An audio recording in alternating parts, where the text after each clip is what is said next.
여러분 안녕하십니까? 북한 무인기가 대통령 경호를 위해 설정한 비행 금지 구역까지 침범한 것으로 드러난 가운데 대통령실과 여권이 침범 가능성을 처음 제기했던 민주당 김병주 의원을 향해 어떻게 알았는지 출처를 밝히라며 거꾸로 공세를 폈습니다. 김 의원은 그 출처는 우리 군이 제출한 자료라면서 유치한 공세라고 답했습니다. 박윤수 기자입니다. 북한 무인기의 비행금지구역 침범 사실이 드러난 어제 대통령실이 저녁 늦게 브리핑을 했습니다. 대통령실은 비행금지구역 침범 가능성을 처음 제기했던 사성 장군 출신 민주당 김병주 의원을 향해 역공을 폈습니다. 대통령실 관계자는 지난주 국방부가 제출한 자료로는 비행금지구역 침범 사실을 알 수 없었다면서 김병주 의원이 어디서 자료를 받았는지 밝히라고 거꾸로 요구했습니다. 대통령실이나 국방부, 합참도 모르던 정보를 어디에서 입수했는지 출처가 의문이라며 거짓말을 한 거냐고 되물었습니다. 여당도 가세했습니다.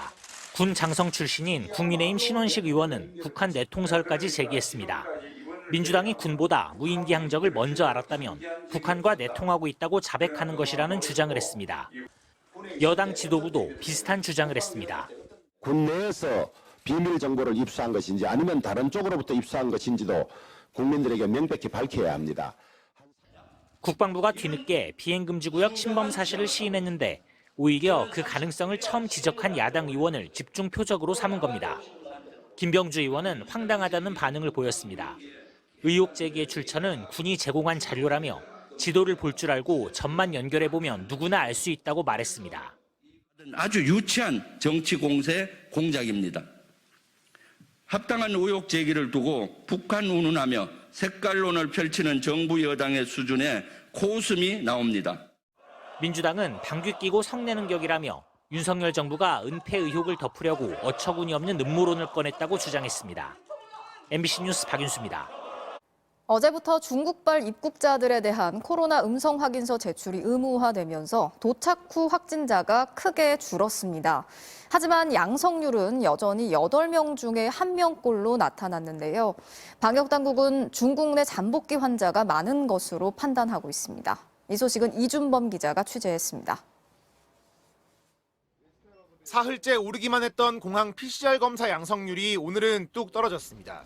어제 중국에서 입국한 단기 체류 외국인은 278명, 이 가운데 35명이 PCR 검사 양성 판정을 받아 12.6%의 양성률을 나타냈습니다. 음성 확인서 없이 입국할 수 있었던 전날의 31.4%와 비교하면 절반 넘게 줄어든 겁니다. 한 60% 정도의 비율로 감소를 했기 때문에 입국 전 검사에서 걸러진 환자들이 상당수 있다. 확진자 비율이 줄어들긴 했지만 여전히 8명 중 1명이 양성인 상황. 방역당국은 이들이 잠복기 감염자일 것으로 추정하고 있습니다. 출발 48시간 내 검사를 받은 사람도 48시간이 지나 3일째가 되면 양성이 될 수 있다는 겁니다. 중국이 코로나 관련 통계를 공개하지 않으면서 양성률의 정확한 판단은 불가능하지만 지금 드러난 숫자만으로도 경계를 늦출 수 없는 상황으로 보고 있습니다.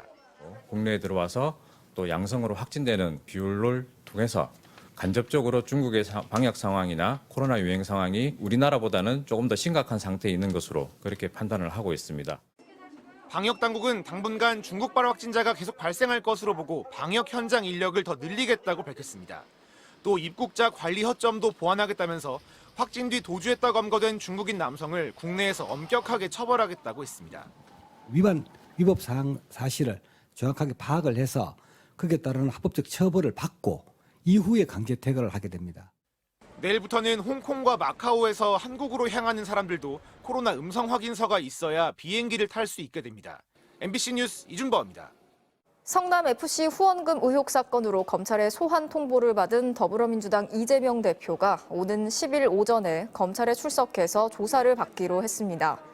해당 사건은 이재명 대표가 성남시장으로 있을 때 관내 기업들에게 현안을 해결해주고 축구단 후원금을 유치했다는 내용인데요.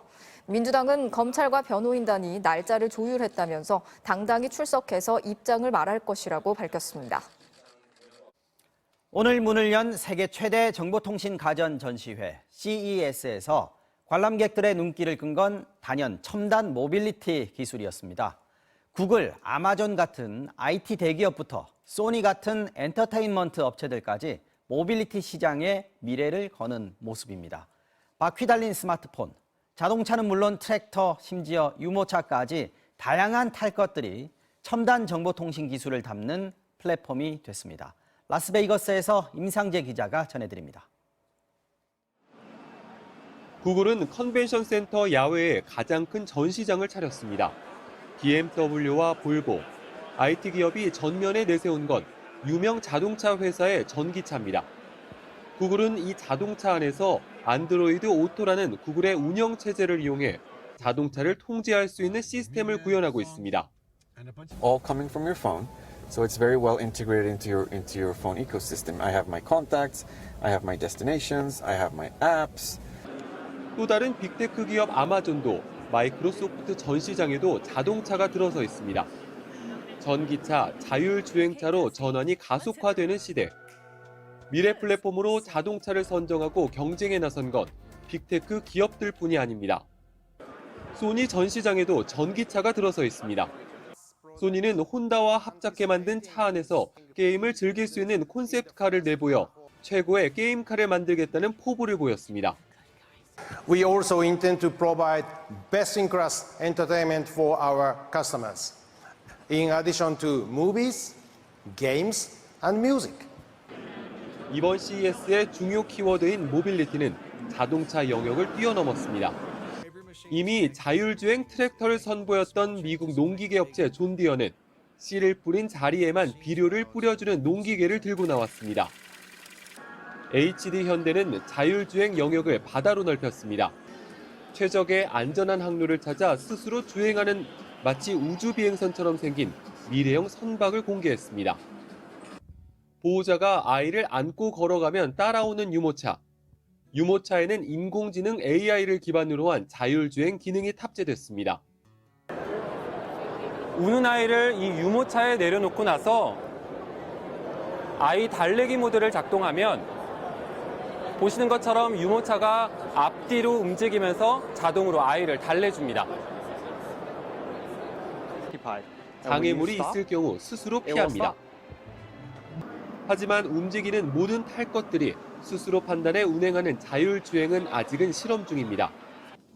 차량 한 대가 겨우 지나갈 만큼 좁은 터널 안을 테슬라 전기차가 달립니다. 일론 머스크 테슬라 CEO가 고안하고 설치한 지하터널 교통 시스템 루프입니다. CES 행사가 열리는 라스베이거스 컨벤션 센터 지하 12m 깊이에 뚫린 터널을 통해 현재 이동을 하고 있습니다. 당초 이 자율주행 차량은 사람 없이 무인으로 운행이 될 예정이었지만 현재는 안전상의 이유로 운전기사가 동행하고 있습니다. 미래 기술에 대한 감탄과 아직은 그 기술을 꿈꾸는 현실이 함께 있습니다. 미국 라스베이거스에서 MBC 뉴스 임상재입니다.